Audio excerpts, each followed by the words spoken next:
বলছে কি তোর কাছে কি করে টাকা পয়সা রয়েছে, আমার ইমার্জেন্সি টাকা লাগবে। কয় টাকা লাগবে? টাকা তো মেলা লাগবে, আধার খানিক লাগবে।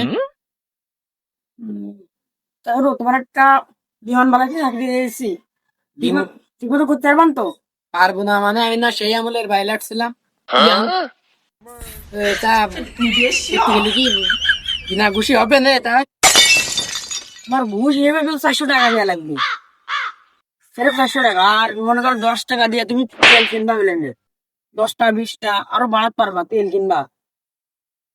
এ তো সরকারি চাকরি মনে আছে, 200 টাকা গেলেও আমাকে দিয়ে দেওয়া যাবে না। তা কোন এয়ারপোর্টে চাকরি হবে তা? ওই এয়ারপোর্টটা তোমার ফোনে। ফোনে এয়ারপোর্ট নাকি? এ কি নতুন নিয়ম বেরোয়েছে নাকি? তাহলে তো মনে হচ্ছে এটা ফোনে কন্ট্রোল হয়।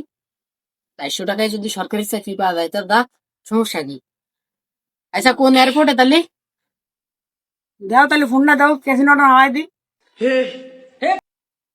ক্যাসিনো নাকি? আমি তো তোর ক্যাসিনোর জন্যই টাকা ফাঁসছি কলকাতায় 1000।